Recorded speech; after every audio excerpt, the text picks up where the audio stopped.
तुमच्या मुलांच्या भविष्याची काळजी वाटते का? त्यांच्या आयुष्यात यश, आरोग्य आणि समृद्धी यावी अशी इच्छा आहे का?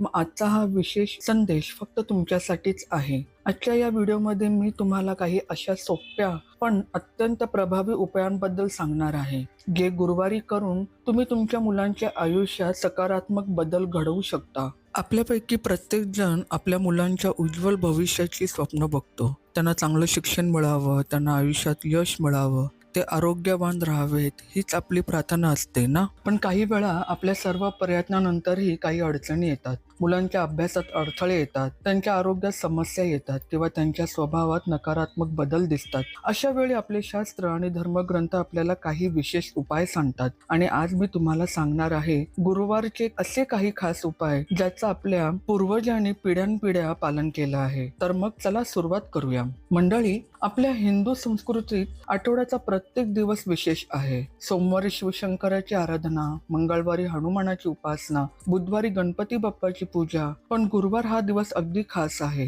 गुरुवार हा विष्णू भगवानाला समर्पित आहे, ज्यांना आपण जगाचे पालन करते म्हणतो. आणि गुरु म्हणजे मार्गदर्शक, ज्ञानदाता. तर हा दिवस आपल्या मुलांच्या ज्ञान, शिक्षण आणि भविष्याशी थेट संबंधित आहे. ज्योतिषशास्त्रात गुरु हा बृहस्पती ग्रहाचा अधिष्ठाता आहे आणि हा ग्रह संतती, ज्ञान, विद्या, धर्म आणि भाग्य यांचा कारक मानला जातो. म्हणूनच गुरुवारी केलेले उपाय आपल्या मुलांच्या जीवनात विशेष परिणामकारक ठरतात. आता प्रश्न असा की आपण नेमकं काय करायचं? चला एक एक करून समजून घेऊया. गुरुवारी करावयाचे उपाय. मंडळी, हे उपाय अगदी साधे आहेत, पण यांची शक्ती अप्रतिम आहे. मी तुम्हाला आता 5 महत्वाचे उपाय सांगते. पहिला उपाय, विष्णू पूजन. सकाळी स्नान करून स्वच्छ कपड्यात तुमच्या घरातल्या पूजागृहात विष्णू भगवानाची पूजा करा. फक्त 5 मिनिटं. एक दिवा लावा, तुळशीचं पान अर्पण करा आणि मनापासून प्रार्थना करा, हे भगवान, माझ्या संतानाचं रक्षण करा, त्याला योग्य मार्गदर्शन द्या. याचा काय फायदा? बघा मंडळी, जेव्हा आपण मनापासून प्रार्थना करतो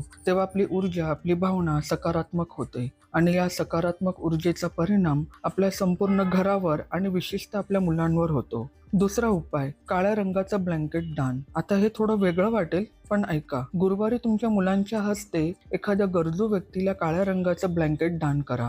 का? कारण यामुळे मुलांमध्ये दानाची, सेवेची भावना जागृत होते. ते समजतात की आपण इतरांसाठी काही करू शकतो. आणि ज्योतिषशास्त्राप्रमाणे काळा रंग शनीचा आहे.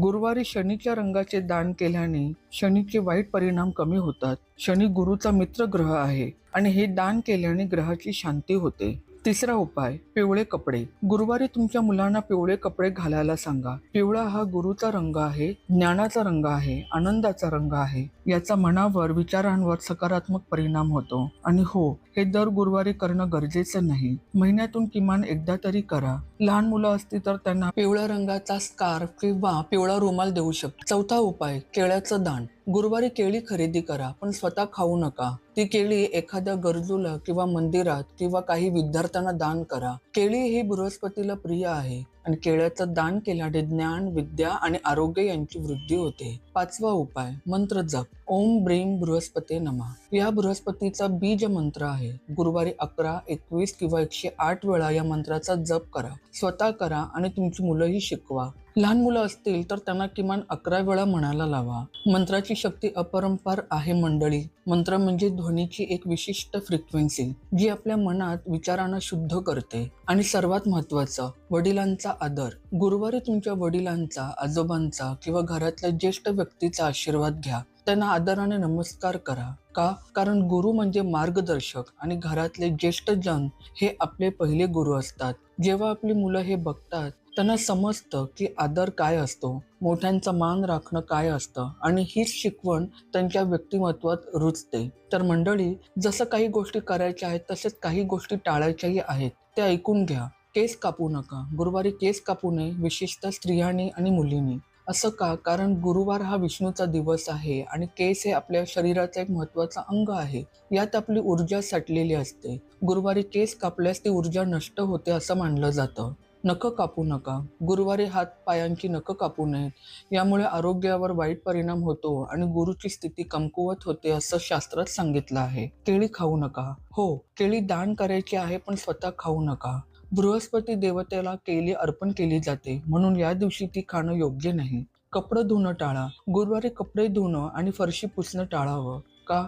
कारण गुरुवार हा देवी लक्ष्मीचाही दिवस आहे आणि या दिवशी पाणी वाहवल्याने लक्ष्मी नाराज होते असं मानलं जातं. आता काही लोक म्हणतील हे सगळं अंधश्रद्धा आहे, पण मंडळी हा प्रश्न अंधश्रद्धेचा नाही, हा प्रश्न श्रद्धेचा आहे, संयमाचा आहे, शिस्तीचा आहे. आपल्या पूर्वजांनी आठवड्यातले एक दिवस ठरवलेला आहे, ज्या दिवशी आपण काही विशिष्ट गोष्टी टाळायच्या. यामुळे आपल्या आयुष्यात शिस्त येते, संयम येतो आणि हीच शिकवण आपली मुलंही शिकतात. मंडळी, शेवटी मी तुम्हाला एक महत्त्वाचं सत्य सांगू इच्छिते. हे सगळे उपाय, हे सगळे नियम यांचं खरं स्वरूप काय आहे? हे फक्त कर्मकांड नाही, हे आपल्या जीवनात आध्यात्मिकता आणण्याचे माध्यम आहे. जेव्हा आपण गुरुवारी विष्णूची पूजा करतो, दान करतो, मंत्र जपतो, तेव्हा आपण काय करतो? आपण आपल्या मनाला आपल्या विचाराने एक उच्च उद्देशाशी जोडतो. आपल्या सकारात्मकता येते, कृतज्ञता येते आणि सर्वात महत्त्वाचं, आपली मुलं या सगळ्या गोष्टी बघतात. त्यांच्या मनात हे संस्कार रुजतात. ते समजतात की आयुष्यात काही मूल्य महत्त्वाची आहेत.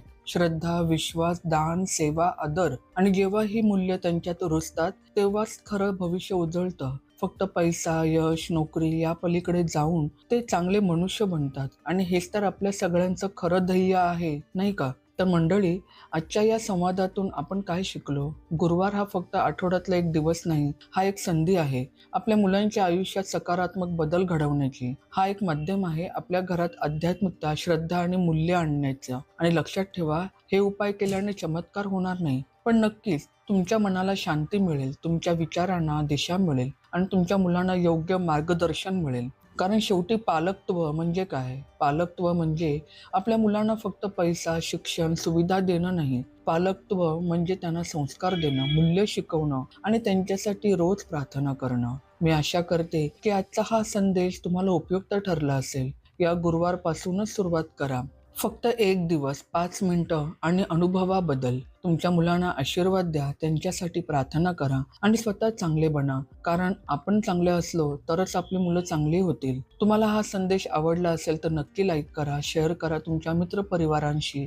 सबस्क्राईब करायला विसरू नका, कारण आम्ही अशाच उपयुक्त, आध्यात्मिक आणि प्रेरणादायी व्हिडिओ आणत राहतो. कमेंट करा आणि सांगा तुम्ही गुरुवारी कोणते उपाय करता. तुमचे काही अनुभव असतील तर नक्की शेअर करा. आपल्या सगळ्यांच्या अनुभवातून आपण शिकू शकतो. आणि बेल आयकॉन दाबायला विसरू नका, म्हणजे नवीन व्हिडिओची सूचना तुम्हाला मिळत राहील. तुमच्या संतानाचं भविष्य उज्ज्वल व्हावं, त्यांना यश, आरोग्य आणि समृद्धी लाभो हीच माझी प्रार्थना. भगवान तुमच्या सर्वांचं कल्याण करो. धन्यवाद. श्री स्वामी समर्थ.